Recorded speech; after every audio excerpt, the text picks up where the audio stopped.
अच्छा जी, अब हम स्टार्ट करते हैं chapter number 7 bed side technique से, which is paediatric clinical examination.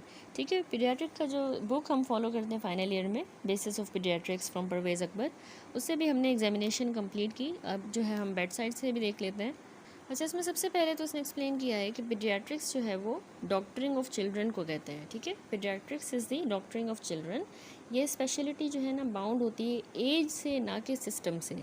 यानी आल्दो इसमें भी पीडियाट्रिक्स सब स्पेशलिटीज़ भी होती हैं जिसमें डिफरेंट बॉडी सिस्टम्स एक्सपर्टाइज होते हैं डिफरेंट बॉडी सिस्टम्स में। ठीक है, तो जो डिवाइडिंग लाइन है बिटवीन चिल्ड्रन एंड एडल्ट्स वो होती है 15 साल की उम्र। ठीक है, यानी 15 साल के बाद जो है वो एडल्ट्स होंगे, उससे नीचे वाले बच्चे होंगे। लेकिन पाकिस्तान में जो पीडियाट्रिक यूनिट्स है ना, वहाँ पर 12 साल से कम उम्र वाले बच्चों को डील किया जाता है पीडियाट्रिक यूनिट में।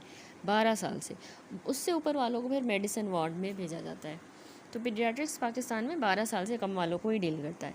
अब देखिए, इसमें यहाँ पर पीडियाट्रिक एज ग्रुप को फर्दर इसने वेरियस सब ग्रुप्स में डिवाइड किया है। एक होता है नियोनेटल पीरियड। नियोनेट याद रखिए, जो पहला महीना होता है ज़िंदगी का, फर्स्ट मंथ ऑफ लाइफ को नियोनेटल पीरियड कहते हैं। इन्फेंट होता है फर्स्ट ईयर ऑफ लाइफ, 1 साल तक का बच्चा इन्फेंट कहलाता है। ठीक है, प्री स्कूल होगा 1 से 5 साल के दरमियान। स्कूल चाइल्ड होगा 5 से 15 साल के दरमियान, और उससे ऊपर 15 के बाद ऑब्वियसली अडोलेसेंट है, 12 to 18 ईयर्स तक। ठीक है, अब जो 15 साल से कम उम्र के बच्चे हैं, less than 15 years of age, ये सब जो हैं 45% ऑफ द पॉपुलेशन हमारी कंट्री की है। ठीक है, इस चैप्टर में हम उन बच्चों के बारे में डिस्कस करेंगे जो कि 3 साल की उम्र से कम है। ठीक है, और 3 साल से कम उम्र वाले जो बच्चे होंगे, मतलब हम वैसे बच्चों का डिस्कस करेंगे, लेकिन जो 3 साल से कम होंगे ना, इस चैप्टर में हम उन बच्चों को यंग चाइल्ड कहेंगे। जहाँ पे भी यंग चाइल्ड यूज़ होगा वो 3 साल से कम वाला बच्चा होगा। ठीक हो गया। सबसे पहले आ जाए हिस्ट्री पे। अब देखिए, पीडियाट्रिक जो डायग्नोसिस होती है वो रिलाई करती है मेनली वेल टेकन हिस्ट्री पे। ठीक है, हम बच्चों में डायग्नोसिस तभी अच्छी बनाएंगे जब हमने हिस्ट्री अच्छी ली होगी और थॉरो फिजिकल एग्जामिनेशन की होगी। ठीक है, मदर्स जो हैं वो वेरी गुड ऑब्जर्वर होती हैं और बच्चों की, तो इसलिए हम उनसे जो है हिस्ट्री लेंगे वेर एवर पॉसिबल। बाकी जो फैमिली मेम्बर्स हैं वो भी हमें हेल्प कर सकते हैं टू कम्प्लीट इट।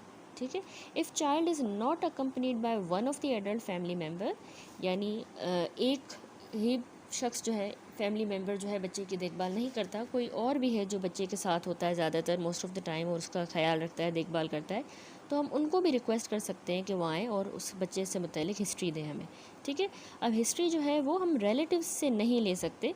ठीक है, ऐसे रिलेटिव्स जो बच्चे को नहीं देखते, लुक आफ्टर नहीं करते, तो उनसे जो हिस्ट्री लेना रिलायबल नहीं है। ठीक है, मदर से ज़्यादा अच्छी हैं क्योंकि वो अच्छी ऑब्जर्वर होती हैं, और बाकी जिसके साथ बच्चा मोस्ट ऑफ द टाइम है, कोई और जो उसको ख्याल रखता है, तो उनसे हम हिस्ट्री लेंगे।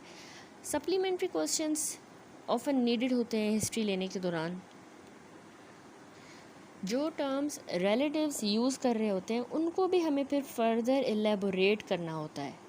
ठीक है, बहुत बार जो है ना, पेरेंट्स अपनी ही इंटरप्रिटेशन को जो है वो वॉलंटियर कर रहे होते हैं of the child symptom, which may not be true. यानी वो ऐसा बच्चे के साथ होगा नहीं, लेकिन पेरेंट्स उसको जो है इस तरह से बढ़ा कर बता रहे होते हैं, यानी उनको ऐसा लग रहा होता है कि ऐसा है। जैसे फॉर एग्जांपल, अगर मदर आपको कह रही कि बच्चा जो है बहुत ज़्यादा रो रहा है, अनड्यू क्राइंग, उसकी जो है बिला वजह जो रोए जा रहा है वो उसको पेट में दर्द है। ठीक है, अब मदर को क्या पता उसको पेट में दर्द है उस वजह से है, जबकि एक्चुअल प्रॉब्लम कहीं और पे हो सकता है।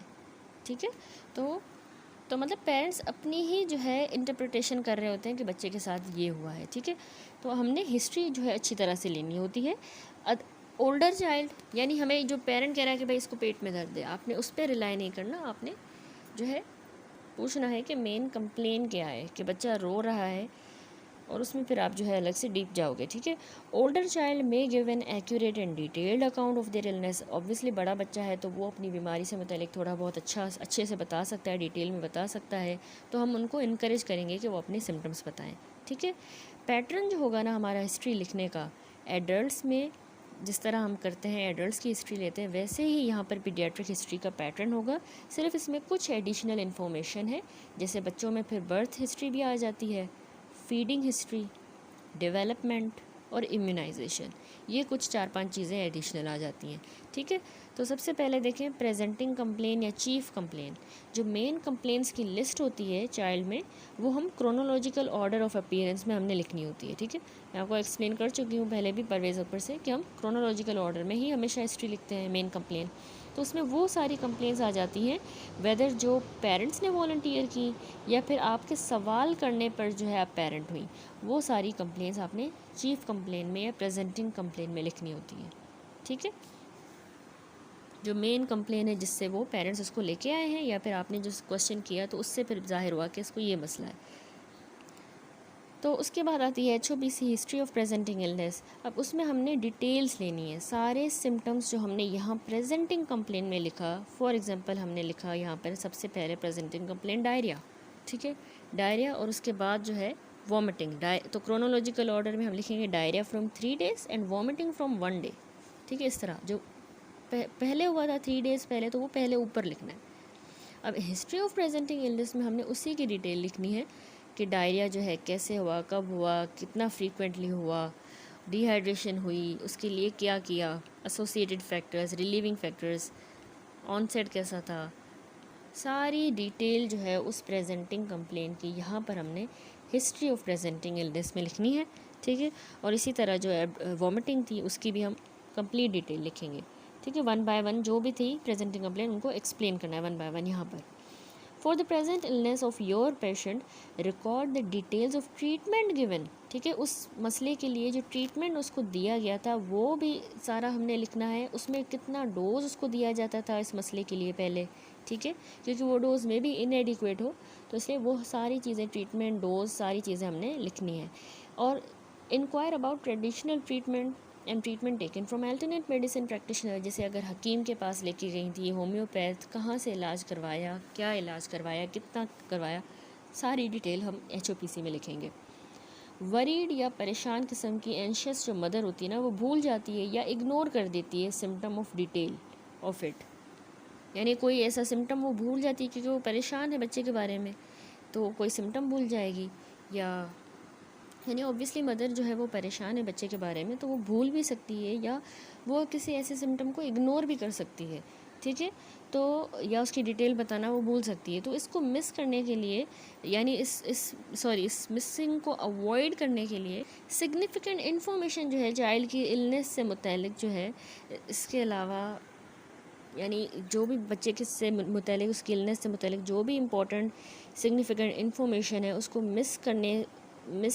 उसकी मिसिंग अवॉइड करने के लिए, यानी हमने क्वेश्चंस पूछने होते हैं about all the important symptoms in the form of systemic enquiry. यानी सिस्टमिक इंक्वायरी इसीलिए रखी गई है कि जब मदर अपनी नरेशन ख़त्म कर ले, वो सारा बता दे बच्चे के बारे में सब कुछ डिटेल, उसके बाद हम सिस्टमिक इंक्वायरी इसीलिए करते हैं ताकि जो कोई चीज़ वो भूल गई है उसको मिस हम ना करें और वो चीज़ें भी कवर कर लें, ठीक है। तो इसलिए सिस्टमिक इंक्वायरी की जाती है हर सिस्टम से रिलेटेड। तो ये हो गया HOPC। अब थोड़ी सी इसने सिम्टमेटोलॉजी समझाई है, यानी हमने कहा ना कि हम सिस्टमिक इंक्वायरी में फिर हम वो कुछ सिम्टम्स पूछते हैं कि ये हुआ है बच्चे को, ये तो नहीं हुआ, ये तो वो क्या चीज़ें हैं, कौन से सिम्टम्स हैं जो हम पूछेंगे, तो वो सारी हम देखेंगे अभी सिम्टमेटोलॉजी। मेन सिम्टम्स जो बच्चों में डिजीज़ के होते हैं वो यहाँ पर डिस्कस्ड है, ठीक है।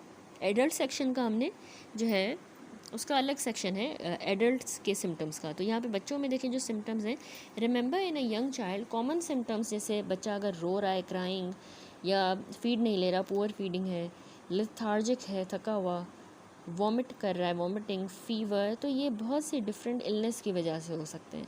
सीरियस इलनेस के सिम्टम्स क्या होंगे? Following are considered indicators of serious illness. जो IMNCI के अकॉर्डिंग भी जो है वो डेंजर साइंस जिनको कहा जाता है, ठीक है। तो सीरियस इलनेस के जो साइंस हैं वो यही हैं जिस बच्चों में, जिसको हम कहते हैं कि अगर वो इनेबिलिटी टू फीड या ड्रिंक है, खा पी नहीं रहा, हर चीज़ जो भी दे रहे हैं वॉमिट आउट कर रहा है, ठीक है, वॉमिटिंग, लेथार्जी या अनकॉन्शियसनेस है, या फिर वे कन्वर्जन्स हो रही हैं, ठीक है। इनेबिलिटी टू फीड और ड्रिंक, वॉमिटिंग एवरीथिंग, लेथार्जी या अनकॉन्शियसनेस एंड कन्वर्जन्स।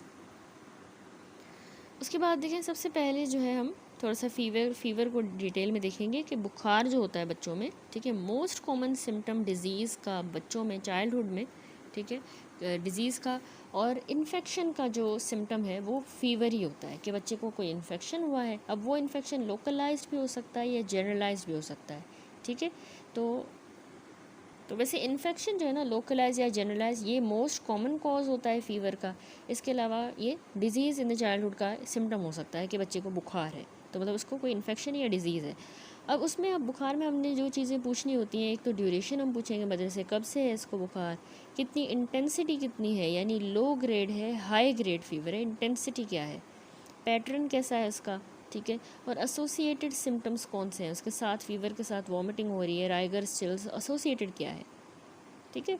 अब ऐसा बच्चा जिसमें कोई भी लोकलाइजिंग फीचर हमें नहीं मिल रहा इन्फेक्शन का, ठीक है, कि मतलब लोकलाइज्ड इन्फेक्शन नहीं है, तो ऐसे बच्चे में मलेरिया, यूरिनरी ट्रैक इन्फेक्शन और इंटेरिक फीवर जो है ये लाइकली पॉसिबिलिटीज़ हो सकती हैं, जिसमें हमें लोकलाइजिंग फीचर्स नहीं मिल रहे। फीवर मैंने कहा ना, लोकलाइज भी हो सकता है, जनरलाइज वजूहत की वजह से भी, मतलब इन्फेक्शन लोकलाइज या जनरलाइज है जिसकी वजह से फीवर हुआ है, तो लोकल इन्फेक्शन नहीं मिल रहा तो जनरल में मलेरिया हो सकता है, उसकी वजह से बुखार हुआ है, यूटीआई की वजह से, या इंटेरिक फीवर। तो कभी भी जो है बीमार बच्चे का, फेब्राइल चाइल्ड का जिसको फीवर है, उसका गला चेक करना आपने नहीं भूलना, ठीक है, उसका थ्रोट की एग्जामिनेशन लाजमी करनी है। तो ये हो गया पहला सिम्टम फीवर।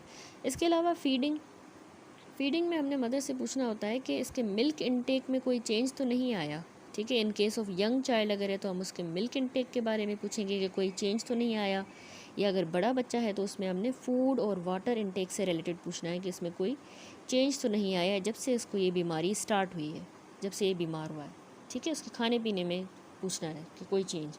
तो इन्फेंट्स जिनका नाक बंद होता है, ब्लॉक्ड होता है, या फिर जिनका गला ख़राब होता है, सोर थ्रोट होता है, तो उनको फीडिंग डिफ़िकल्टी होती है, ठीक है।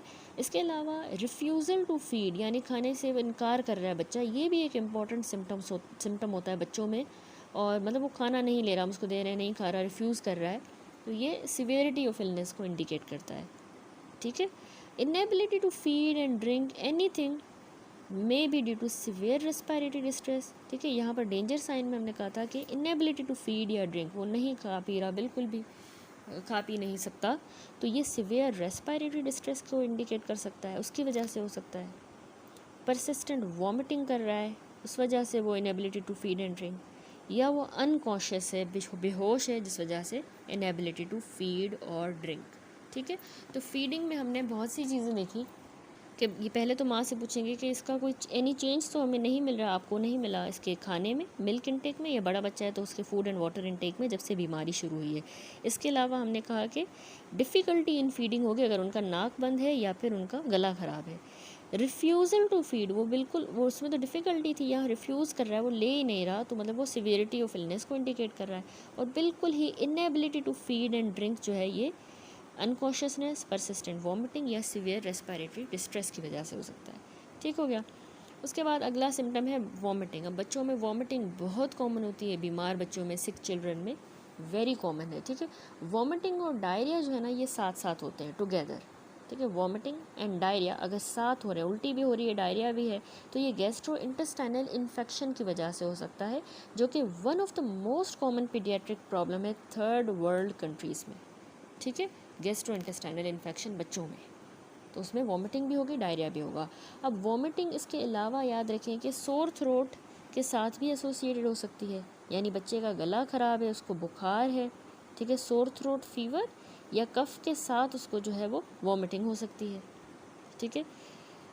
इसी तरह एक तो मैंने बताया कि वॉमिटिंग डायरिया साथ हो रहे हैं तो जीआई इशू है, वॉमिटिंग सोर थ्रोट फीवर के साथ या कफ के साथ हो रही है, हो सकती है, ठीक है। इसी तरह वो परसिस्टेंट वॉमिटिंग हो रही है, मुसलसल बच्चा वॉमिट किए जा रहा है, और साथ में उसके एब्डोमेन डिस्टेंडेड है, एब्डोमेन डिस्टेंडेड है, तो ये इंटेस्टाइनल ऑब्स्ट्रक्शन को इंडिकेट करता है, या पैरालाइटिक इलियस को। पैरालाइटिक इलियस यानी जिसमें मसल्स जो है ना इंटेस्टाइन के, वो प्रॉपरली मतलब फूड को मूव नहीं कर रहे आगे डाइजेस्टिव ट्रैक्ट में, और टेम्पररी ब्लॉकेज आई है, ठीक है। फिजिकल ऑब्स्ट्रक्शन नहीं होती इसमें, लेकिन इसमें मतलब इंटेस्टाइन कॉन्ट्रैक्ट नहीं करती, उसको कहते हैं पैरालाइटिक इलियस, ठीक है। वैसे आगे जीआई वाले चैप्टर में सारा डिटेल में हम देखेंगे। तो मतलब वॉमिटिंग में आपको बहुत सी चीज़ें इंडिकेट होती है, वॉमिटिंग किए जा रहा है, परसिस्टेंट वॉमिटिंग है, लेकिन साथ में उसको एब्डोमेन उसका डिस्टेंडेड है, तो ये ऑब्स्ट्रक्शन हो सकती है, आगे जा नहीं रहा, या पैरालाइटिक इलियस है। तो हमने जो है ना फॉलोइंग डिटेल्स पूछनी होती है हमेशा वॉमिटिंग के केस में, कि कितनी फ्रीक्वेंटली वो वॉमिट कर रहा है, फ्रीक्वेंसी क्या है, और फोर्स ऑफ वॉमिटिंग कितनी है, कितना फोर्सफुली वो वॉमिट कर रहा है बच्चा। ठीक है।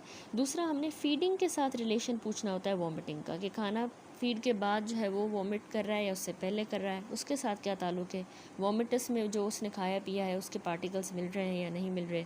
ठीक है। तो colour and content of vomitus, frequency पूछी, फोर्स पूछी वॉमिटिंग की, फीडिंग के साथ रिलेशन पूछा, उसका कलर क्या है, वॉमिट में कंटेंट क्या है, वो पूछना है। ठीक है।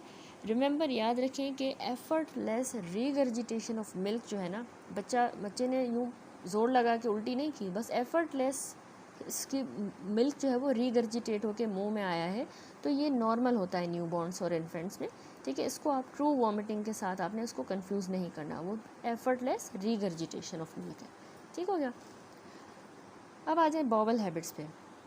अब देखें, नॉर्मल बॉवल हैबिट्स इन्फेंट की जो है वो वेरी कर सकती हैं 5 से 6 बार रोज़ाना, to once in a couple of day, यानी इतना ज़्यादा हमें इसमें वेरिएशन मिल सकती है कि मतलब बच्चा दिन में 5 से 6 बार उसके बॉवल टाइम है, नॉर्मल बॉवल हैबिट है, या फिर कुछ दिनों में कपल ऑफ डेज़ में एक बार। ठीक है। इतनी ज़्यादा हमें वेरिएशन मिल सकती है। अब जो ब्रेस्ट फीड बच्चे होते हैं तो वो फर्स्ट स्टूल पास करते हैं आफ्टर एवरी फीड, जैसे उनको जो है फीड करवाया जाता है उसके बाद जो है वो स्टूल पास करते हैं, तो उसको कहते हैं गैस्ट्रोकोलिक रिफ्लेक्स। ठीक है। ये नॉर्मल फिजियोलॉजिकल रिस्पॉन्स होता है जिसमें जो स्टमक सिग्नल देता है कॉलन को, इस गैस्ट्रोकोलिक रिफ्लेक्स में स्टमक सिग्नल दे रहा है कॉलन को कि वो अपने आप को एम्प्टी करे, और ये मील के बाद होता है। ठीक है। ताकि जो और खाना आ रहा है उसके लिए रूम क्रिएट हो। ठीक हो गया। तो ये वैसे first few weeks of life में होता है ये गैस्ट्रोकोलिक रिफ्लेक्स। बेबी जो है ना जैसे फीड करेगा उसके बाद वो स्टूल पास करेगा, नेचुरल प्रोसेस है। तो ये हो गया गैस्ट्रोकोलिक के जैसे फीड करवाए तो स्टूल पास करते हैं। अब डायरिया, देखिए बॉवल हैबिट्स में जो डायरिया है, डायरिया इन्फेंसी में बहुत ज़्यादा कॉमन है। ठीक है। ऑफन इसके साथ, डायरिया के साथ बच्चे को वॉमिटिंग भी हो सकती है या बुखार भी हो सकता है। ठीक है। वॉमिटिंग भी हो सकती है, फीवर भी हो सकता है। पाकिस्तान में मैंने आपको बताया कि गैस्ट्रो इंटेस्टाइनल ट्रैक का इन्फेक्शन जो है ना मोस्ट कॉमन कॉज बनता है डायरिया का। जीआई ट्रैक का बच्चे को इन्फेक्शन हो गया है। ठीक है। इसमें मैंने आपको बताया डायरिया वॉमिटिंग साथ साथ हो रहे होते हैं। बाकी जो कॉमन कॉज हैं, कहीं और अगर बॉडी में इन्फेक्शन है तो उसमें भी डायरिया होता है। एक ये इंपॉर्टेंट पॉइंट बहुत इंपॉर्टेंट है, याद रखें कि बच्चों में आप देखेंगे कहीं पे भी बच्चे को अगर इन्फेक्शन है बॉडी में तो उसको डायरिया होगा, anywhere in elsewhere in the body diarrhoea, उसकी वजह से डायरिया हो रहा है। ज़रूरी नहीं है डायरिया है तो जीआई का ही इशू है।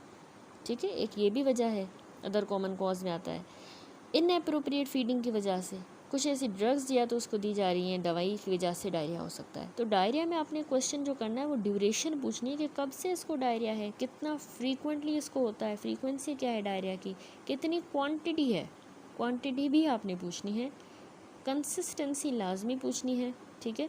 कब से है, फ्रीक्वेंसी, क्वांटिटी, कंसिस्टेंसी क्या है, कलर क्या है डायरिया का, उसमें ऑर्डर तो नहीं है, स्मेल तो नहीं है, कैसा ऑर्डर है, स्टूल के कंटेंट्स क्या हैं। ठीक है। यानी उसमें ब्लड या म्यूकस तो नहीं है स्टूल में, तो उसका कंटेंट क्या है। ये क्वेश्चंस आप डायरिया से रिलेटेड करते हो। ठीक है। Duration, frequency, quantity, consistency, colour, order, content, blood and mucus उसमें आ गया। इसके अलावा अगला सिम्टम है क्राइंग। अच्छा, पिक्चर से क्या अच्छा और अच्छा समझ आ जाएगा। तो क्राइंग जो है, देखिए इन्फेंट जब रोता है तो वो या तो भूख लगी है उसको, ठीक है, या तो उसको प्यास लगी है, थर्स्टी है, वेट है, गीला हो गया है, वार्म है, कोल्ड है, या लोनली है। ठीक है। तो माँ जो है वो वैसे रिकॉग्नाइज़ कर जाती है इन सारे फिजियोलॉजिकल क्राइज़ को, कि बच्चा जो है ये फिजियोलॉजिकल क्राइज़ में आ जाता है कि क्यों रो रहा है, कि वो हंग्री है, थर्स्टी है, वेट, वार्म, कोल्ड या लोनली, ये माँ को पता चल जाता है। ठीक है। फिजियोलॉजिकल क्राइज़ है। अगर मोर देन नॉर्मल बच्चा रो रहा है, ठीक है, बिना किसी ऑब्वियस वजह के फजूल में वो रोए जा रहा है, तो ये डिज़ीज़ का सिम्टम हो सकता है। ठीक है। वैसे फिजियोलॉजिकल क्राइस का माँ को पता चल जाता है कि इसको भूख लगी है, प्यास लगी है, गर्म है, सर्दी लग रही है। तो बाकी अगर बहुत ज़्यादा रो रहा है तो वो डिज़ीज़ हो सकती है। ऑन द अदर हैंड अगर सिवियरली इल इन्फेंट है, बहुत ज़्यादा अगर सिवियरली इल इन्फेंट होता है तो उसकी क्राई वीक भी हो सकती है, मतलब वो इतना कमज़ोर है कि वो रो नहीं पा रहा। ऐसा भी हमें मिल सकता है कि उसकी मतलब बीमारी इतनी ज़्यादा इतनी सीवियर है कि वो उसमें रोने की भी हिम्मत नहीं है। ठीक है, क्राई के बाद अब कफ़। अच्छा, अब कफ़ जो है ना, देखें, रेस्पिरेटरी ट्रैक इन्फेक्शन जो है ये बहुत कॉमन है बच्चों में, चिल्ड्रंस में, और कफ़ इसका प्रेजेंटिंग सिम्टम होता है। ठीक है, इसको रेस्पिरेटरी ट्रैक इन्फेक्शन है, तो उसका मेन प्रेजेंटिंग सिम्टम कफ़ ही है, क्योंकि बच्चों में रेस्पिरेटरी ट्रैक इन्फेक्शन ज़्यादा कॉमन होते हैं। इसके अलावा कफ़ जो है कॉमन कोल्ड की वजह से भी हो सकती है, फेरेंजाइटिस की वजह से, ट्रैकियोब्रोंकाइटिस, नमूनिया। ठीक है, लॉन्ग बाउट्स ऑफ कफ अगर हो रहे हैं, साथ में whoop, long bout of cough के साथ अगर वूप, साइनोसिस हो रही है, एपनिया या वॉमिटिंग, तो ये वूपिंग कफ को इंडिकेट करता है। ठीक है, वूपिंग कफ आपको पता है जो हाईली कंटेजियस होती है, जिसको पर्ट्यूसिस भी कहते हैं। ठीक है, बॉर्डेटेला पर्ट्यूसिस की वजह से, तो उसमें जो है ना आपको इस तरह के बच्चे में कफ मिलेगी कि लॉन्ग बाउट होगा कफ का, उसके साथ उसको वूप होगा, साइनोस्ड हो जाएगा, एपनिया हो सकता है, या वॉमिटिंग भी हो सकती है। ठीक है, तो ये जो है वूपिंग कफ है, यानी इतनी खांसी होगी उसको वॉमिटिंग है हो रही होगी, स्पेशली फिट्स के बाद वॉमिटिंग होगी और सांस लेने में मुश्किल होगी, फटीग, और वो ब्लू हो जाएगा या रेड हो जाएगा इसका फेस खांसी के दौरान। ठीक है, इतनी ज़ोरदार किस्म की उसकी कफ होगी, इसको कहते हैं वूपिंग कफ।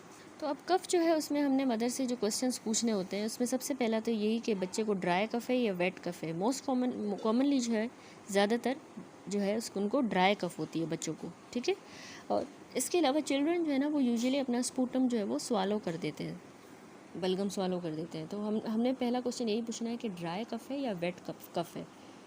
उसके दूसरा क्वेश्चन है कि टाइम ऑफ द डे जब उसकी कफ वर्स हो जाती है।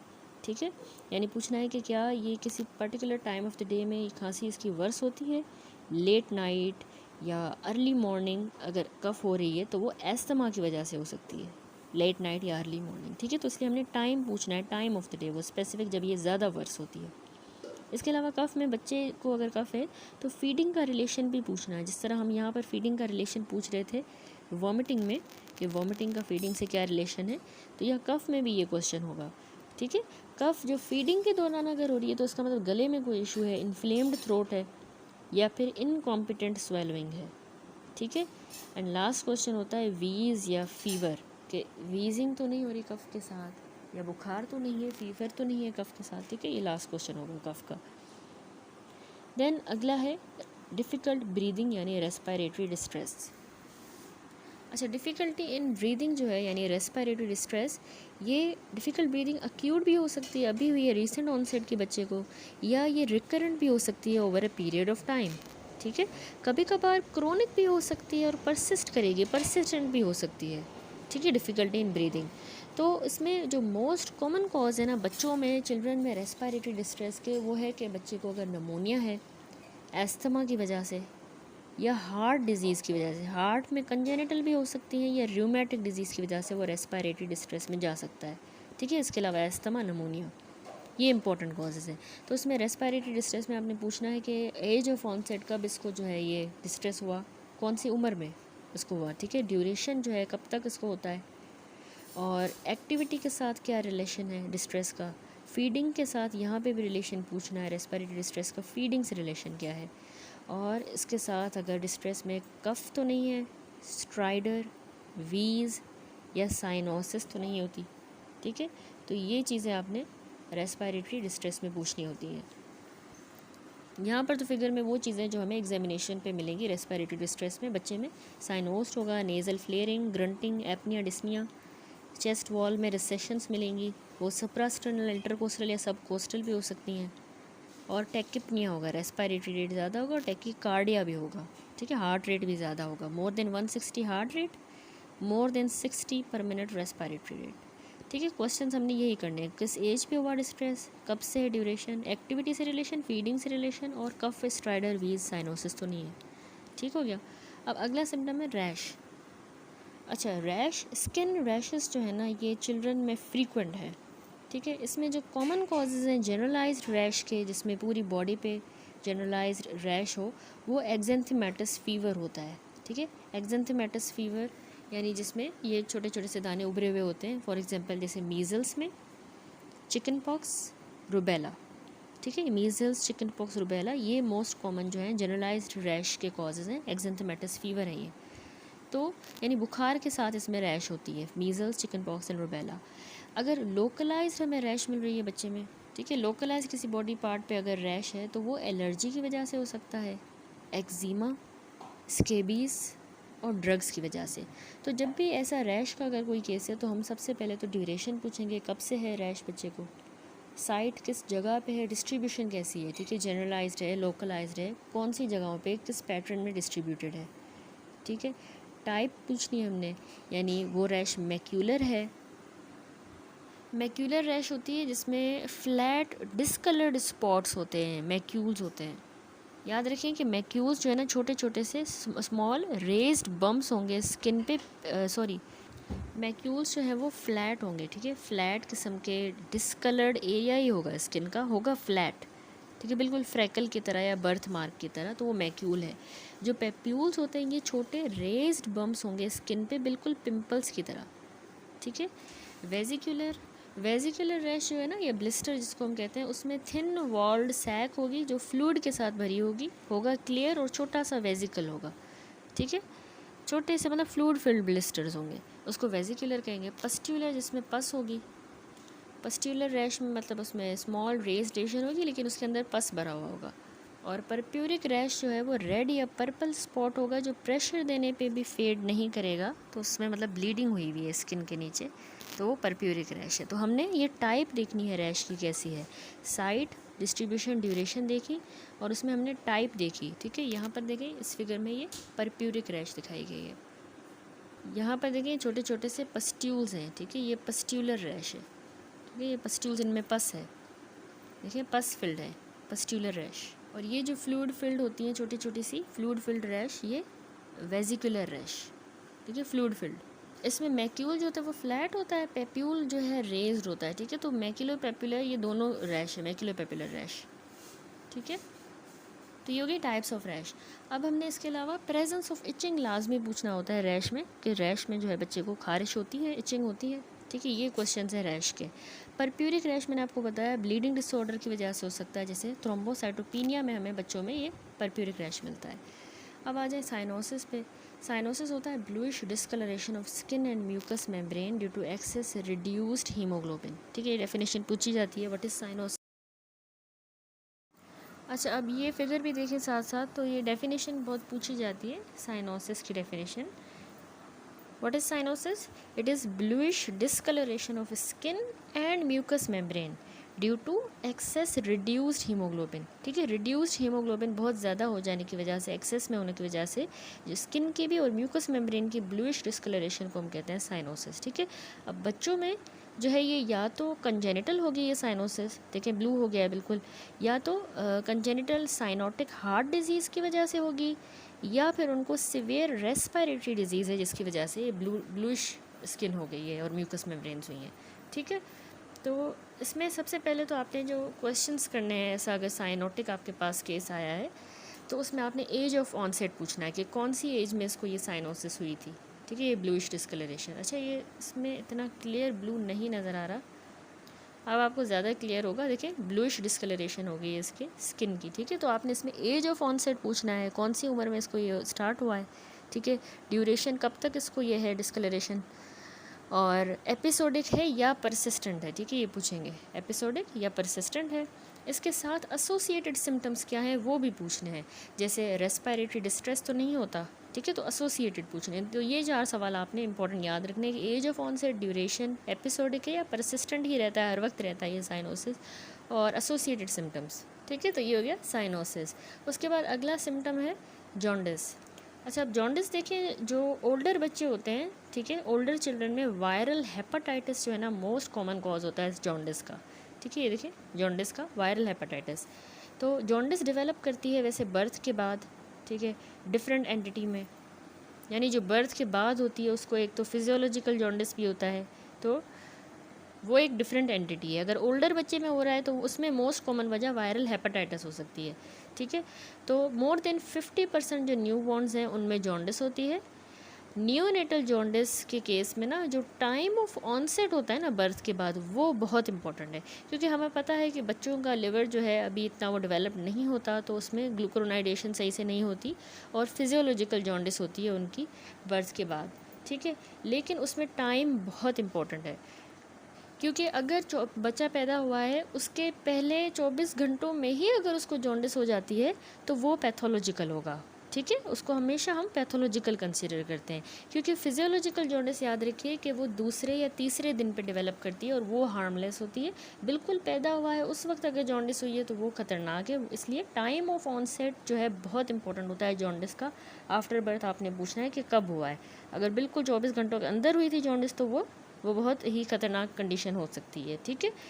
तो इसलिए फिर जॉन्डिस कह रहा है कि developing on the first day after birth may be due to haemolytic disease, क्योंकि बिल्कुल बर्थ के बाद 24 घंटों के अंदर अंदर अगर हो रही है जॉन्डिस, वो क्यों खतरनाक है, उसमें बच्चे को कोई haemolytic disease of the newborn हो सकती है, ठीक है, जिसमें आरबीसी टूट रहे हैं और बिलीरुबिन ज़्यादा बन रहा है और बहुत ज़्यादा जॉन्डिस हो गई है। लेकिन अगर जो सेकेंड या थर्ड डे पे अगर उसको जॉन्डिस होती है ना, एक बच्चा है जिसको शुरू में नहीं थी, सेकेंड थर्ड डे पे, तो वो फिजियोलॉजिकल है, ठीक है।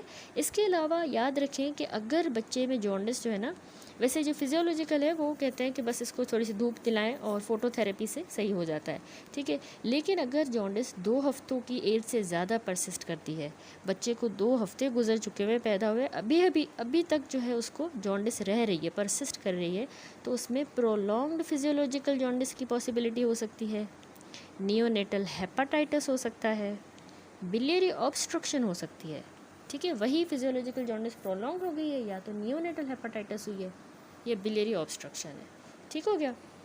तो ये गया जॉन्डिस। अब इसके अलावा लिथार्जी और अनकॉन्शियसनेस, ये जो है डेंजर साइंस में आ जाता है, ठीक है। ये सिवियरिटी ऑफ डिजीज़ का साइन होता है लिथार्जी। अच्छा, इस वीडियो में भी देखें, बिल्कुल ये लिथार्जिक सा बच्चा दिखाया गया है, इस तरह से ये जो है ना, ये सिवियरिटी ऑफ डिजीज़ का साइन होता है, बिल्कुल ड्राउजी सा फ्लोपी किस्म का, ठीक है। पार्टिकुलरली अक्यूट इलनेस में जो है ना, ये सिवियरिटी ऑफ डिजीज़ का साइन होता है कि बच्चा लेथार्जिक है। और इसके अलावा अनकॉन्शियसनेस जो है, बेहोश हो गया बच्चा, अनकॉन्शियस है, तो ये यूजुअली न्यूरोलॉजिक या फिर मेटाबॉलिक डिसऑर्डर्स की वजह से हो सकता है, ठीक है। न्यूरोलॉजिक या मेटाबॉलिक, जैसे मेनिंजाइटिस हो गया, ठीक है, न्यूरोलॉजिक है ना, एनसेफेलाइटिस, सेरिब्रल मलेरिया में वो बेहोश हो सकता है, सिवियर डिहाइड्रेशन की वजह से, रीनल फेलियर में भी अनकॉन्शियसनेस हो सकती है, ये मेटाबॉलिक हो गया। अब हेपेटिक इंसेफेलोपैथी या हाइपोग्लाइसीमिया में भी ऑब्वियसली अनकॉन्शियसनेस हो सकती है, ठीक है। तो लेथार्जी जो है ये साइन होता है सिवियरिटी ऑफ डिजीज़ का, पार्टिकुलरली अक्यूट इलनेस में। अनकॉन्शियसनेस न्यूरोलॉजिकल भी हो सकती है या मेटाबॉलिक कॉजेज़ की वजह से, वो इसने कॉजेज़ बता दिए, ठीक है। अब इसके अलावा बच्चे का पोस्चर और गेट भी बहुत इंपॉर्टेंट होता है, ठीक है। जैसे रिकेट्स है, पोलियो, सेरिब्रल पाल्सी, मस्कुलर डिस्ट्रोफीज़, ठीक है, जैसे डुचेन मस्कुलर डिस्ट्रोफी, हेमीप्लेजिया, पैरापेरेसिस और कंजेनिटल एबनॉर्मलिटीज़ जो है ना, ये सारी कंडीशंस बच्चे के गेट को और पोस्चर को अफेक्ट करती हैं, ठीक है, जिसमें rickets, polio, cerebral palsy, muscular dystrophy, hemiplegia, पैरापेरेसिस और कंजेनिटल एबनॉर्मलिटी, इससे बच्चे का गेट भी अफेक्ट होगा, उसका पोस्चर भी अफेक्ट होगा। तो हमने ना ड्यूरेशन के बारे में पूछना होता है और स्पेसिफिक प्रॉब्लम्स पूछनी होती हैं with the neck holding and sitting, यानी उसको कोई बैठने में कोई मसला तो नहीं है या अपने नेक होल्ड करने में, ठीक है। नेक वैसे जो है लैग करता है ना, 2 महीनों तक तो पार्शल होता है, 3 महीने का जब बच्चा होता है तो बिल्कुल उसका हेड कंट्रोल आ जाता है उसका, इसको ऐसे खींच के बच्चे को बिठाएंगे तो उसका पीछे सर गिरेगा नहीं, उसको 3 महीने पे उसका हेड कंट्रोल आ जाता है, ठीक है। तो नेक होल्डिंग और इनमें सिटिंग में कोई प्रॉब्लम तो नहीं है, ये हमने हिस्ट्री में पूछना होता है, ठीक है, नेक होल्डिंग में और सिटिंग में। इसके अलावा स्टैंडिंग में कोई प्रॉब्लम या वॉकिंग में बच्चे के साथ कोई प्रॉब्लम, यूजुअल जो बॉडी मूवमेंट्स हैं उनके बारे में भी पूछेंगे, ठीक है। तो ये हो गया पोस्चर एंड गेट। अब देख लेते हैं इनवॉलंटरी मूवमेंट्स। अच्छा, अब इनवॉलंटरी मूवमेंट्स देखें तो इनवॉलंटरी मूवमेंट्स तो में तो बहुत सी चीज़ें आ जाती हैं, जैसे कुछ रिफ्लेक्सेस भी हैं, Moro reflex, grasp reflex, rooting, tonic neck reflex, crawling, stepping, sucking, ठीक है, वो भी इनवॉलंटरी हैं। इसके अलावा जिटर्स या ट्रेम्बलिंग, बच्चे को ट्रेमर्स पड़ें, ठीक है, और फेसिकुलेशंस भी होती हैं, या कोई एबनॉर्मल मूवमेंट भी हो सकती है, जैसे कोरिया या सीजर्स वगैरह। तो जो भी इनवॉलेंट्री मूवमेंट्स होती हैं अगर बच्चे को हो रही हैं, तो उसमें हमने फुल डिस्क्रिप्शन जो है ना इनवॉलेंट्री मूवमेंट्स की पेशेंट से या फिर उसके पेरेंट्स से, मतलब बच्चे से या पेरेंट्स से लेंगे उसकी डिटेल। ठीक है, मतलब अगर बड़ा है, ओल्ड इनफ है बच्चा, तो उसी से हम लेंगे उसकी इनवॉलेंट्री मूवमेंट्स की फुल डिटेल लेनी है। ठीक है, या पेरेंट्स से। तो उसमें एक तो सबसे पहले एज पूछनी है कि ये मूवमेंट्स आपको स्टार्ट कब हुई, एज ऑफ ऑनसेट। ठीक है, तो इसके अलावा ड्यूरेशन कब से हैं ये, ठीक है, कौन सी उम्र में स्टार्ट हुई और कब से चल रही हैं, इसका फेब्राइल इलनेस के साथ कोई रिलेशन है, यानी फ़ीवर के साथ, उसका बुखार के साथ इन मूवमेंट्स का कोई रिलेशन है, और जब से इसका ऑनसेट हुआ है तब से इसकी प्रोग्रेस कैसी है, कम हुई हैं, बड़ी हैं, इंटरमिटेंट हैं, कैसी हैं ये इनवॉलंटरी मूवमेंट्स। तो ये क्वेश्चंस आपने इनवॉलंटरी मूवमेंट से रिलेटेड करने होते हैं। ठीक है, अब आ जाए अगला कन्वर्जन्स पे। ये भी मैंने आपको बताया IMNCI के अकॉर्डिंग भी डेंजर साइन में आ जाता है कन्वर्जन्स, या जिसको हम फिट्स या सीजर्स कहते हैं। ठीक है, अच्छा, बच्चों में जो कन्वर्जन्स है ना रीसेंट ऑनसेट की हो सकती हैं, अभी अभी हुई हैं उनको रिसेंटली। ठीक है, वो किसी और सिम्टम के साथ भी एसोसिएटेड हो सकते हैं कन्वर्जन्स, जैसे साथ में बुखार हो सकता है। ठीक है, फीवर के साथ एसोसिएटेड हो सकते हैं, या फिर जो है ये रिकरेंट भी हो सकती हैं। ठीक है, तो रीसेंट ऑनसेट की होंगी, बुखार के साथ या तो एसोसिएटेड होंगी, और या तो बार बार होती हैं, रिकरेंट है। ठीक है, अगर डॉक्टर हिमसेल्फ कन्वर्जन्स को या फिट्स को ऑब्ज़र्व नहीं करता, उसने नहीं ऑब्ज़र्व की, तो डिटेल डिस्क्रिप्शन जो है bye observer is main information on which the diagnosis is based. ठीक है, जिसने ऑब्ज़र्व की है ना बच्चे में ये कन्वर्जन्स, तो उससे जो है डिटेल डिस्क्रिप्शन लेनी होगी कि किस तरह की उनको महसूस हुई है, मूवमेंट्स नज़र आई हैं बच्चे में, कन्वर्जन्स नज़र आई हैं। ठीक है, उससे हमने डिटेल हिस्ट्री लेनी है जिसने ऑब्ज़र्व किया है बच्चे को। ट्रू कन्वर्जन्स याद रखिए, true convergence should be differentiated from restlessness. ठीक है, जो सही ट्रू वाले फिट्स हैं, सीजर्स हैं, उनको हमने ट्रू कन्वर्जन्स को डिफ्रेंशिएट करना है कि ये रेस्टलेसनेस तो नहीं है, जर्कीनेस। ठीक है, जर्क्स जैसे पढ़ते हैं, hysterical psychoneurosis, tics, involuntary movements and breath holding spells. ठीक है, इन सब से हमने ट्रू कन्वर्जन्स को डिफ्रेंशिएट करना होता है। ठीक है, देखें ट्रू कन्वर्जन्स क्या होती हैं, जो जिसको सीजर्स कह रहे हैं, उसमें जो है ना एबनॉर्मल इलेक्ट्रिकल एक्टिविटी होती है ना ब्रेन में। ठीक है, कोई ना कोई सीरियस न्यूरोलॉजिकल इशू होता है, तो उसमें हमें पता है कि ट्रू कन्वर्जन्स रिदमिक होंगी, रिपीटेटिव होंगी, बार बार। ठीक है, वो मसल कॉन्ट्रैक्शंस को इन्वॉल्व कर सकती हैं और रिलैक्सेशन को। ठीक है, फोकल भी हो सकती हैं, जनरलाइज भी हो सकती हैं, तो वो सप्रेस नहीं की जा सकती। अगर हम बेबी को होल्ड करें या रिस्ट्रेन करें तो वो ट्रू कन्वर्जन्स कभी भी सप्रेस नहीं होंगी। ठीक है, उसके साथ आई मूवमेंट्स भी हो सकती हैं, या ब्रीदिंग चेंज हो सकती है, या कॉन्शियसनेस चेंज हो सकता है। फिर उसके बाद ड्राउजीनेस का या लेथार्जी का पीरियड आता है। ठीक है, और ये एक्सटर्नल स्टिमुलाई के रिस्पॉन्स में नहीं होती। ट्रू कन्वर्जेंस में कोई ना कोई ब्रेन में इशू होता है, एक्सटर्नल स्टिमुलाई के रिस्पॉन्स में नहीं होती। तो बाकी जो मूवमेंट्स है ना, रेस्टलेसनेस जैसे और जर्कीनेस, ये नॉन रिदमिक होती है। ठीक है, ट्रू कन्वर्जेंस रिदमिक थी, ये नॉन रिदमिकल है।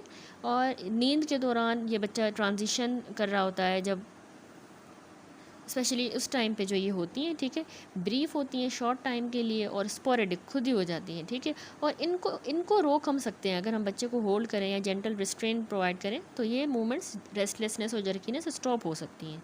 बाकी ये जो हिस्टेरिकल साइकोन्यूरोसिस है, ये जो है साइकोजेनिक टाइप ऑफ सीजर्स हैं। ठीक है, वैसे इस एज ग्रुप में रेयर होते हैं न्यू बॉर्न्स में। ठीक है, टिक्स की बात करें तो ये भी सडनली रैपिड और रिपीटेटिव मूवमेंट्स होती हैं या साउंड होती है। ठीक है, टिक साउंड भी हो सकती है, ये रैपिड होगी, सडन होगी, रिपीटेटिव, बार बार जो है या साउंड होगी या मूवमेंट होगी। तो ये वैसे बड़े बच्चों में देखा गया है और ये न्यूबॉर्न्स में इतना कंसर्न नहीं होता। ठीक है, बाकी जो इनवॉलेंट्री मूवमेंट्स हैं उनसे भी हमने डिफ्रेंशिएट करना है। इनवॉलेंट्री में आ जाता है मायोक्लोनस। ठीक है, बिनाइन नियोनेटल स्लीप मायोक्लोनस जो है ना, एक कॉमन और नॉर्मल कंडीशन होती है। उसमें होता यह है कि ब्रीफ शॉक की तरह जर्क्स पड़ते हैं आर्म्स और लेग्स में ज़्यादातर, और ये नींद के दौरान होते हैं। ठीक है, उसको कहते हैं बिनाइन नियोनेटल स्लीप मायोक्लोनस। एक जो की डिफरेंस है वो ये है कि ये मूवमेंट्स जो है स्टॉप हो जाती हैं जब बच्चा अगर जाग जाए। ठीक है, बिनाइन नियोनेटल स्लीप मायोक्लोनस है ना, इनवॉलेंट्री में आ जाता है, तो अगर बच्चा जाग जाता है तो वो रुक जाती हैं। ठीक है, और बाकी ब्रेथ होल्डिंग स्पेल से भी हमने डिफ्रेंशिएट करना है। ब्रेथ होल्डिंग स्पेल टोडलर्स और जो बड़े बच्चे हैं उनमें देखा जाता है। एक्चुअली स्ट्रॉन्ग अगर इमोशनल रिस्पॉन्स हो उससे ही ट्रिगर होते हैं।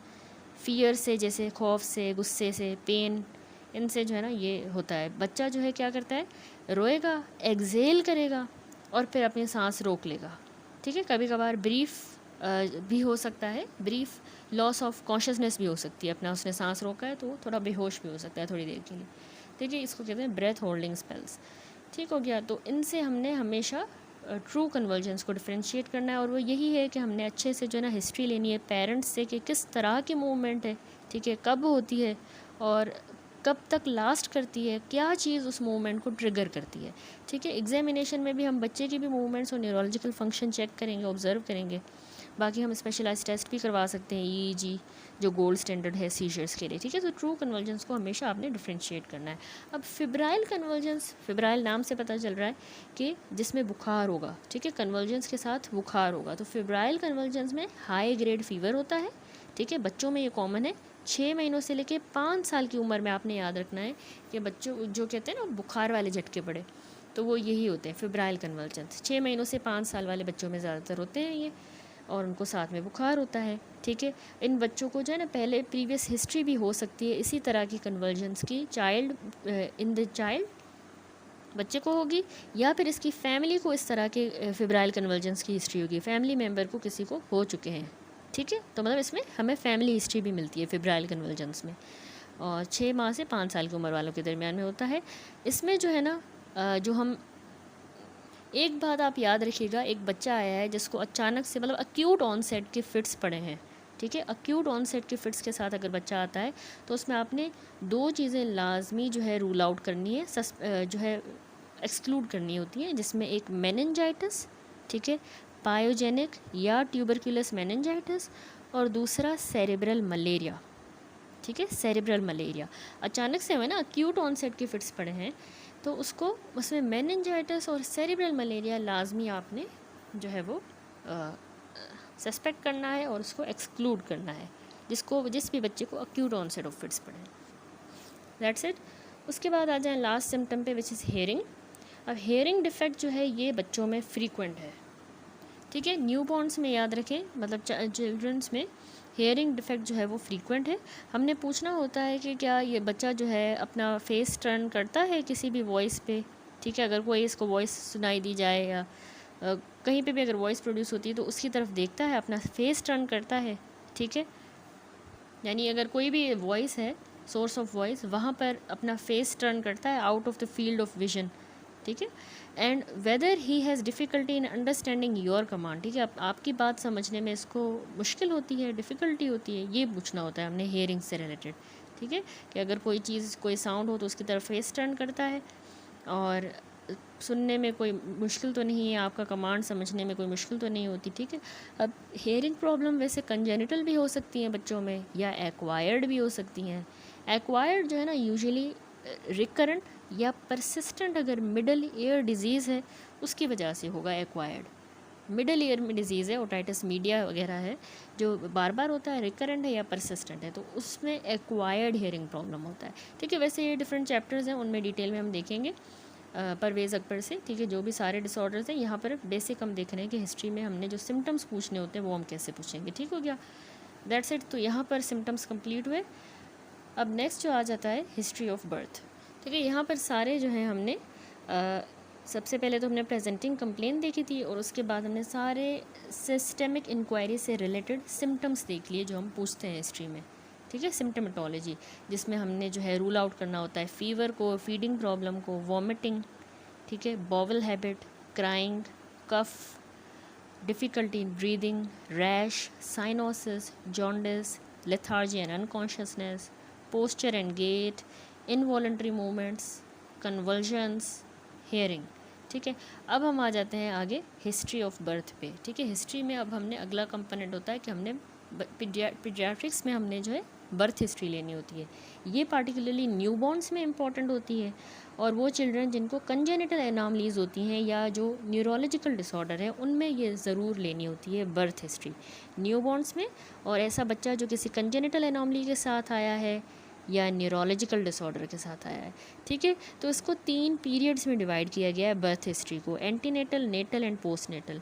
एंटीनेटल में आपने उस माँ से पूछना है कि जब माँ जो है प्रेग्नेंट थी इस बच्चे से, जो है प्रेगनेंसी के दौरान उनकी हेल्थ कैसी थी, ठीक है। तो उसमें हमने जो क्वेश्चंस करने हैं उसमें हमने डायबिटीज़ मेलाइटस का पूछना है कि ये जब आपके पेट में था तब आपको डायबिटीज़ थी, ठीक है, या जेस्टेशनल डायबिटीज़ हुई थी, डायबिटीज़ मेलाइटस का पूछना है, हाइपरटेंशन का, ठीक है, स्वेलिंग तो नहीं हो गई थी आपके पाँव की, फीट की, ठीक है, फिट्स तो नहीं पड़े थे, ये सारे प्री इक्लेम्शिया को इंडिकेट कर रहे हैं, ठीक है। फिट्स का पूछना है, आपको इन्फेक्शन तो नहीं हुआ था, ट्यूबरकुलोसिस या रूबेला, कोई भी इन्फेक्शन, आप उस टाइम पे ड्रग इनटेक आपका क्या था, ठीक है। अगर आप कोई भी ऐसी ड्रग ले रही थी तो उसका डोज कितना ले रही थी, कब से ले रही थी, और कौन सा टाइम ऑफ जेस्टेशन था, कौन सा वीक चल रहा था जब तब से आपने ये जो भी XYZ ड्रग है वो ली, ठीक है, कितनी ली, किस टाइम पे ली, कब से ली, कब तक ली, ठीक है। तो ड्रग का भी अच्छी तरह से पूछना है। और लास्ट एक्सरेज का, कि आपका एक्सरे एक्सपोजर तो नहीं हुआ था, सपोज़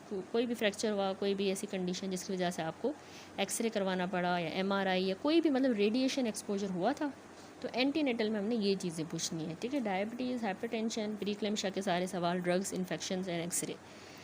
फिर हम पूछेंगे नेटल हिस्ट्री में कि ड्यूरेशन ऑफ जेस्टेशन, नेटल में ये सारी चीज़ें आ जाती हैं ना कि उसके बर्थ की जगह, उसका टाइम, और उसके मेडिकल या सोशल सर्कमस्टांसेस उससे रिलेटेड क्या थे, तो बर्थ से रिलेटेड जो है वो नेटल में आ गया, ठीक है। एंटी नेटल वो जो है प्रेगनेंसी के दौरान, नेटल जो है बर्थ के दौरान, पोस्ट नेटल डिलीवरी के बाद, ठीक है। तो इसमें जो है नेटल में ड्यूरेशन ऑफ जेस्टेशन पूछनी है कि आपकी डिलीवरी जब हुई थी इस बच्चे की तो कौन सा हफ्ता चल रहा था, 37 था, 40 था, 38 था, 36 था, तो मतलब प्री टर्म था, पोस्ट टर्म था, या टर्म था, कौन सा ड्यूरेशन ऑफ जेस्टेशन कौन सा था, ठीक है। दूसरा, प्लेस लाजमी पूछनी है कि आपकी डिलीवरी हुई कहाँ पे थी, हॉस्पिटल पे हुई या घर पर डिलीवरी हुई थी, ठीक है। दाई ने की थी, की जिसने थी, ठीक है, दाई थी या लेडी हेल्थ विजिटर थी या फिर वो डॉक्टर थी, ठीक है।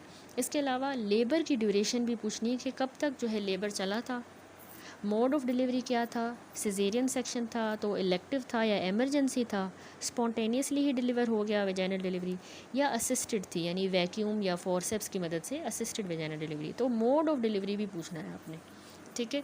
इसके अलावा आपने कॉम्प्लिकेशंस जो हुई ड्यूरिंग डिलीवरी अगर कोई भी, तो उसकी भी डिटेल लेनी है। ये सारी डिलीवरी से रिलेटेड इन्फॉर्मेशन जो है आप नेटल हिस्ट्री में लिखोगे।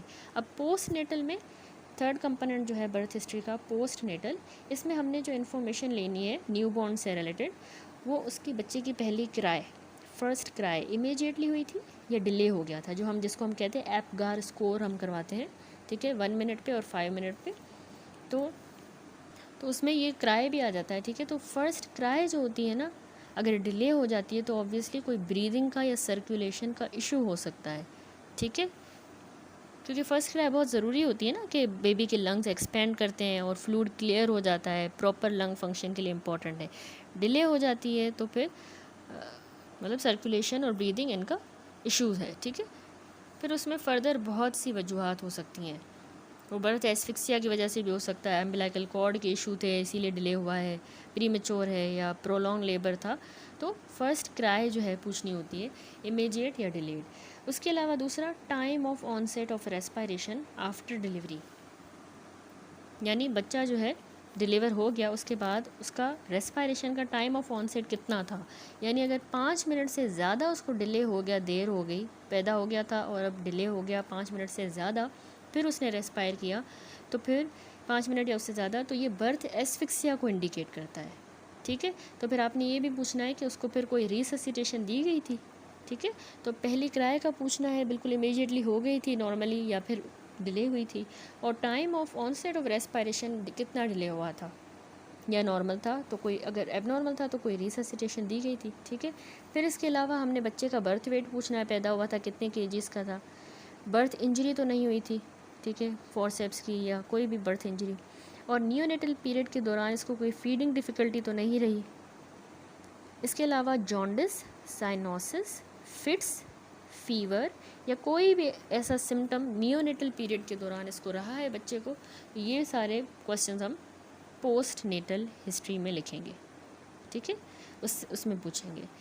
तो ये कंपोनेंट कंप्लीट हुआ बर्थ हिस्ट्री। बर्थ हिस्ट्री में 3 चीज़ें, antenatal, natal and post natal question हमने करने हैं सारे, इनको अच्छी तरह से आपने याद करना है। उसके बाद अगला कंपोनेंट आता है फीडिंग हिस्ट्री। अब देखिए फीडिंग हिस्ट्री जो है पार्टिकुलरली बच्चे जो 2 साल से कम उम्र के हैं उनमें बहुत इंपॉर्टेंट है। और वो जो अनीमिया के साथ सफ़र कर रहे हैं, बच्चे को अनीमिया है, अनीमिक है, मेल न्यूट्रिशन है या कोई भी और न्यूट्रिशनल डिसऑर्डर है, तो उनमें ये फीडिंग हिस्ट्री बहुत इंपॉर्टेंट होती है। ठीक है, स्पेशली 2 साल से कम बच्चों में हम करते हैं। ठीक है, तो उनमें लेनी होती है 2 साल से कम वालों में। उसमें एक तो टाइम पूछना होता है बर्थ का, बर्थ से और फर्स्ट फीड के दरमियान कितना। वैसे रेकमेंड यही किया जाता है कि बिल्कुल बर्थ बच्चा पैदा हो गया उसके विदिन 1 आवर जो है वो उसको फीड करवाना होता है, ब्रेस्ट फीड करवाना होता है। ठीक है, ठीक है, WHO के अकॉर्डिंग जो है विदिन 1 आवर आफ्टर बर्थ उसको ब्रेस्ट फीड करवाना है और 6 महीनों तक एक्सक्लूसिव ब्रेस्ट फीडिंग करवाएंगी माँ। और उसके बाद 2 सालों तक जो है फिर एटलीस्ट 2 सालों तक उसको ब्रेस्ट फीड करवाना है। तो हमने पहला क्वेश्चन यही करना है फीडिंग हिस्ट्री में कि इसको जो है जब ये पैदा हुआ तो उसके फ़र्स्ट फीड का कितना टाइम था, मतलब पैदा होने के बाद फ़र्स्ट फीड कितने घंटों में करवाई थी, कितने टाइम के अंदर करवाई थी। दूसरा टाइप ऑफ फीडिंग, ठीक है, ब्रेस्ट फीडिंग इसको करवाती हैं या इसको फॉर्मूला फीडिंग देती है। टाइप ऑफ मिल्क कौन सा है वो पूछना है। ठीक है, फ्रीक्वेंसी ऑफ फीडिंग इसको कौन सी कितना फ्रीक्वेंटली फीड करवाती हैं, मतलब क्वांटिटी भी, और बॉटल फीड अगर करवा रही है तो उसमें डाइल्यूशन का पूछना है कि कितना डाइल्यूटेड देती हैं, और क्वांटिटी पूछनी है। ठीक है, फ्रीक्वेंसी ऑफ फीडिंग। इसके अलावा progress in feeding during first month of life. ठीक है, सही से जो है उसकी प्रोग्रेस जा रही है फर्स्ट मंथ ऑफ लाइफ में, हमने प्रोग्रेस ऑफ फीडिंग भी पूछना है कि सही से फीड लेता है बच्चा। अब एज एट विच से सॉलिड्स वर स्टार्टेड, वैसे रेकमेंड किया जाता है कि बच्चे को वीनिंग पर लाया जाता है, सॉलिड्स इंट्रोड्यूस करवाए जाते हैं 6 महीनों की उम्र के बाद। उससे पहले एक्सक्लूसिव ब्रेस्ट फीडिंग करवाई जाती है, सिर्फ ब्रेस्ट फीड मिल्क और सॉलिड्स नहीं होते। तो हमने एज पूछनी है कि आपने इसको सॉलिड्स कब स्टार्ट करवाए डाइट में, और कौन से सॉलिड्स दिए, नेचर, कितनी अमाउंट आप देती रही हैं और कितना फ्रीक्वेंटली देती हैं। ठीक है, नेचर, अमाउंट, फ्रीक्वेंसी, ये सारी जो है सॉलिड्स की पूछनी है, और कौन सी उम्र में इंट्रोड्यूस करवाए। करंट फीडिंग प्रैक्टिसेस क्या हैं बिफोर प्रेजेंट इलनेस, यानी अभी आप जिस कंप्लेन से आई हैं बच्चा बीमार हुआ है, इस प्रेजेंटिंग इलनेस से पहले इसकी फीडिंग प्रैक्टिसेस कैसी थी। ठीक है, फीड कैसे ले रहा था, सही ले रहा था। और any change in the food intake during illness, अब इस बीमारी की वजह से इसका फूड इनटेक चेंज हुआ है। तो ये क्वेश्चन सारे आपने डिटेल में फीडिंग हिस्ट्री में करने होते हैं। ठीक है, ठीक है, तो क्या क्वेश्चंस किए हमने, सबसे पहले तो फर्स्ट फीड का और बर्थ के दरमियान टाइम कितना था वो पूछना है। टाइप ऑफ मिल्क आप इसको कौन सा देती हैं, और या फिर ब्रेस्ट फीड करवा रही हैं, कौन सा टाइप ऑफ फीडिंग है। ठीक है, फॉर्मूला मिल्क है या ब्रेस्ट फीड है। दूसरा फ्रीक्वेंसी ऑफ फीडिंग की कितनी है, क्वांटिटी और dilution of bottle feed. Progress कैसी जा रही है फीडिंग की during the first month of life. Age जिस पे आपने इसको सॉलिड्स इंट्रोड्यूस करवाए, अभी इसके करंट फीडिंग प्रैक्टिसेस कैसी हैं। ठीक है, और कोई फूड इनटेक में कोई चेंज तो नहीं आया ड्यूरिंग इलनेस। ठीक है, यानी अभी इसकी करंट डाइट कैसी है। उसके बाद नेक्स्ट कंपोनेंट आता है इम्यूनाइजेशन। ठीक है, बच्चों में जो है इम्यूनाइजेशन हिस्ट्री भी बहुत इंपॉर्टेंट है, जिसमें आपने सबसे पहले तो पूछना होता है कि चेक करना है कि वैक्सीनेशन कार्ड अवेलेबल है। ठीक है, वरना आपने कुछ क्वेश्चंस करने हैं, जिसमें विज़िट टू वैक्सीनेशन सेंटर, आपने बच्चे को जो है टीके लगाए, हिफाजती टीके। ठीक है, दूसरा टाइप ऑफ वैक्सीनेशन कौन सी करवाई है। ठीक है, कौन से टीके लगवाए हैं, कब और किसने जो है इसको टीके लगाए थे, when and given by home. Complete हो गई है इसकी वैक्सीनेशन, सारे टीके लग चुके हैं या अभी इनकम्प्लीट है। ठीक है, और कौन सी, ये भी एक क्वेश्चन करना था कि कौन सी उम्र पे जो है टीके स्टार्ट किए गए थे। ठीक है, वैक्सीनेशन स्टार्ट की गई थी, क्योंकि पहला तो बर्थ के टाइम पे लगता है, फिर अगला जो है 6 वीक पे, तो हमने एज भी पूछनी है। ठीक है, और बूस्टर्स अगर कोई लगे हैं तो वो पूछेंगे। तो इम्यूनाइजेशन में हमने इनका पूछना है कि आपका वैक्सीनेशन सेंटर पर विजिट हुआ, पहले तो देखेंगे अगर कार्ड अवेलेबल है, नहीं है तो हम ये पूछेंगे विजिट हुआ, कौन सी टाइप ऑफ वैक्सीनेशन करवाई, किसने कब लगाई, कंप्लीट हो गए हैं या इनकम्प्लीट है, और बूस्टर्स का पूछेंगे। ठीक है, फिर अगला कंपोनेंट डेवलपमेंटल हिस्ट्री भी बहुत इंपॉर्टेंट होती है, इसका पूरा एक अलग चैप्टर है परवेज़ अकबर में। ठीक है, डेवलपमेंटल माइलस्टोन्स का। तो मदर जो है उससे हमने पूछना होता है कि बच्चे ने कब जो है पहली बार स्माइल की। ठीक है, कैसे हम पूछते हैं डेवलपमेंटल हिस्ट्री, पहली बार इसने स्माइल कब किया। ठीक है, हमने उस चैप्टर में डिस्कस कर लिए हैं कि कौन सी एज पे आएगा माइलस्टोन।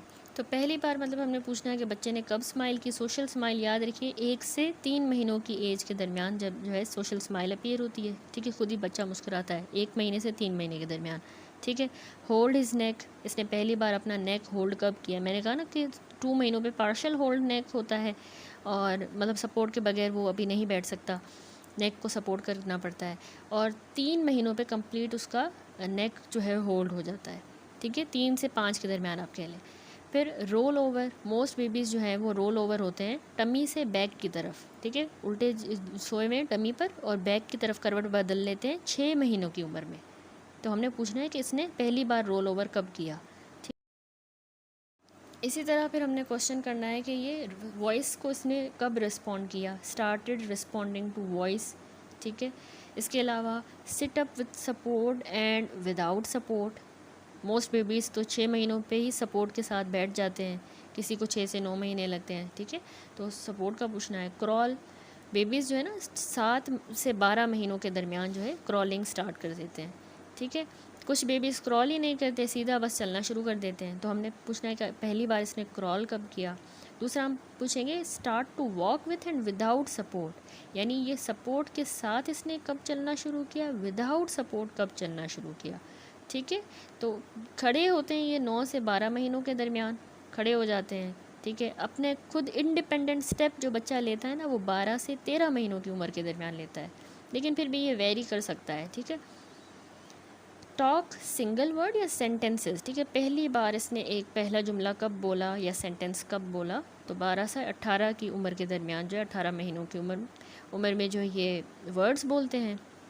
2 साल की उम्र के बाद जो है वो फ्रेजेस, 2 वर्ड फ्रेजेस बोलना शुरू करते हैं।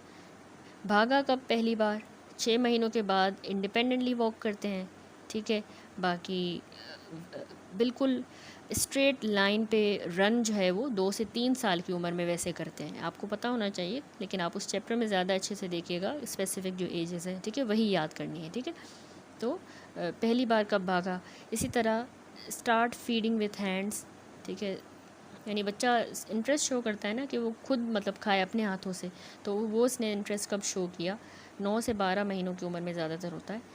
Indicate toilet needs became dry by day and by night, ठीक है। कुछ बच्चे तो जो है ना वो रेडीनेस के साइन शो कर रहे होते हैं कि, तो उनको पॉटी ट्रेन करना ईजी होता है, तो वॉशरूम जाने के लिए रेडी जो इंडिकेट कर रहा है टॉयलेट नीड, वो तकरीबन 2 साल की उम्र में, ठीक है।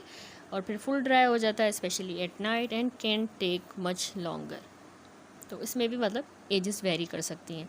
तो ये सारे डेवलपमेंटल माइलस्टोन्स जो हैं हमने मदर से पूछने हैं कि पहली बार इसने ये सब कब किया, तो उससे जो है हमें अंदाज़ा होगा। अगर नहीं है तो बच्चे का डिले भी हो सकता है, अभी तक उसने इतनी एज पर पहुंच गया है लेकिन जो है वो रोल ओवर नहीं हो रहा, 2 साल का हो गया है, करवट नहीं बदल रहा, रोल ओवर नहीं हो रहा, तो इसे इंडिकेट होगा कि डिज़ीज़ कहाँ पर है, ठीक है, कि इसकी डेवलपमेंट सही से हुई है या नहीं हुई। फिर आ जाए पास्ट हिस्ट्री पे। डेवलपमेंटल हिस्ट्री के बाद पास्ट हिस्ट्री में जो हमने पूछना होता है वो बर्थ की डिटेल्स पूछनी है, ठीक है। पास्ट हिस्ट्री है ना, बर्थ डिटेल्स पूछेंगे, फीडिंग, डेवलपमेंट और वैक्सीनेशन, ये सारे भी पास्ट हिस्ट्री का ही हिस्सा है जो अभी हम देख के आए हैं। इनके साथ साथ हमने सिग्निफिकेंट इलनेस सारी जो हैं उनके बारे में इंक्वायर करना है जो उसको बच्चे को पास्ट में हुई हैं, पार्टिकुलरली अगर माजी में इसको डायरिया रह चुका है, रेस्पिरेटरी इन्फेक्शंस, फीवर, फिट्स या जॉन्डिस अगर हुआ है, तो इस तरह की सिग्निफिकेंट इलनेस सारी जो हैं पास्ट में, उनके बारे में हम इंक्वायर करेंगे पास्ट हिस्ट्री के अंदर, ठीक है। बच्चे को ऐसे कोई भी अगर बीमारी पास्ट में हुई है। फिर फैमिली हिस्ट्री में क्या पूछेंगे, फैमिली में हमने पूछना है मदर और फादर की एज क्या है, ठीक है, पेरेंट्स की हेल्थ अभी कैसे है और माजी में पेरेंट्स की हेल्थ कैसी रहती थी, ठीक है, और अभी कैसी है, उनकी एज, उनकी हेल्थ। और सिबलिंग्स का पूछना है, इस बच्चे के सिबलिंग्स का, उनकी एज क्या है एंड सेक्स। इलनेसेस जो हैं वो भी पूछनी है अगर फैमिली में कोई है। Any death, cause if known और symptoms of illness before death, यानी फैमिली हिस्ट्री में हमने किसी डेथ का भी पूछना है, अगर कोई डेथ हुई है और उसकी वजह क्या है, अगर वजह नहीं पता तो उसमें क्या सिम्टम्स थे डेथ से पहले, वो पूछना है, ठीक है। इसी तरह हम फैमिली हिस्ट्री में स्टिल बर्थ और मिसकैरेजेस का भी पूछेंगे कि इस बच्चे के अलावा जो बच्चे थे उनमें कोई मिसकैरेज तो नहीं हुआ या स्टिल बर्थ तो नहीं हुई। ग्रैंड पेरेंट्स की हेल्थ कैसे है, यानी इस बच्चे के दादा दादी की, पार्टिकुलरली जो फैमिली के साथ रह रहे हैं, उनकी हेल्थ कैसी है, वो भी फैमिली हिस्ट्री में आ जाएगा। ठीक है, अगर आप कोई ऐसा बच्चे में इनहेरिटेड डिसऑर्डर सस्पेक्ट कर रहे हो तो हम आपने जो है ना इन्फॉर्मेशन लेनी होती है अंकल्स की, आंट की और उनके बच्चों की। ठीक है, जैसे मामू, मुमानी, चाचू, चच्ची, ये सारे जो बच्चे के अंकल आंटी हैं उनकी भी आपने जो है हिस्ट्री लेनी है, उनकी इन्फॉर्मेशन भी लेनी है अगर आप इनहेरिटेड डिसऑर्डर सस्पेक्ट कर रहे हो। ठीक है, कंसंग्यूनिटी ब्लड रिलेशन बिटवीन पेरेंट्स यानी कज़न मैरिजेस इसको कहते हैं, या सेकंड कज़न मैरिज, ये भी पूछना है कि इस बच्चे के जो आप वालिदैन हैं तो आपकी कज़न मैरिजेस तो नहीं है। ठीक है, तो ये सारी चीज़ें आपने फैमिली हिस्ट्री में पूछनी है। फिर आ जाता है अगला component social history. Social history में हमने पेरेंट्स की एजुकेशन से मुतल्लिक पूछना है और उनकी ऑक्यूपेशन क्या है। ठीक है, क्या करते हैं वो। इसके अलावा फैमिली इनकम कितनी है और घर में कितने लोग रहते हैं, ये चीज़ें आ जाएंगी सोशल हिस्ट्री में। और जो पर्सनल हिस्ट्री है उसमें बच्चे की पर्टिकुलर हैबिट्स के बारे में इंक्वायर करेंगे, उसकी क्लास की डिटेल्स, स्कूल की, उसका पढ़ाई में दिलचस्पी कैसी है बच्चे की। ठीक है, ये पर्सनल हिस्ट्री में आएगा। इसके अलावा बच्चे का बिहेवियर स्कूल में कैसा है, क्योंकि ऑटिज़म और attention deficit hyper active disorder ये सारे बच्चे के बिहेवियर को अफेक्ट करते हैं। तो हमने पर्सनल हिस्ट्री को भी बहुत इंपॉर्टेंट समझना है और इसमें हम स्कूल में बच्चे का बिहेवियर पूछेंगे और बाकी बच्चों के साथ इसका बिहेवियर कैसा है, ये पर्सनल हिस्ट्री में आ जाएगा। ठीक है, लास्ट रह गया एनवायरमेंटल हिस्ट्री। तो उसमें हमने घर का साइज़ और कितने ऑक्यूपेंट्स उस घर में रहते हैं, कितने फ़र्द रहते हैं। ठीक है, घर का साइज़ कैसे कितना है, उसमें कितने लोग रहते हैं, सफाई कैसी है, जनरल हाइजीनिक कंडीशंस, और पीने का पानी जो है वो कहाँ से आता है। ठीक है, ये इन्वायरमेंटल हिस्ट्री में आ जाती हैं चीज़ें। ठीक हो गया, यहाँ पर हिस्ट्री कंप्लीट हुई पीडियाट्रिक्स की। कंप्लीट डिटेल्ड हिस्ट्री हम किस तरह लेते हैं वो सारा हमने डिस्कस किया, जिसमें सबसे पहले तो हम प्रेजेंटिंग कंप्लेन लिखेंगे, बायोडाटा वगैरह लिखने के बाद presenting complain, history of presenting complain, फिर उसी में हम सारी सिस्टमिक इंक्वायरी हमने करेंगे। फिर बर्थ हिस्ट्री लेनी होती है, उसमें फिर antenatal, natal and postnatal, feeding history, immunisation, developmental history, past history, family history, social history, personal history and environmental history. ठीक है, तो इसको आपने अच्छी तरह से याद रखना है इन सारे कंपोनेंट्स को। नेक्स्ट वीडियो से इंशाल्लाह हम अगला टॉपिक स्टार्ट करेंगे विच इज़ एग्जामिनेशन। ठीक है, उसमें हम जनरल फिजिकल एग्जामिनेशन भी करेंगे और सारे system wise examination, cardiovascular, respiratory, gastrointestinal and neurological examination.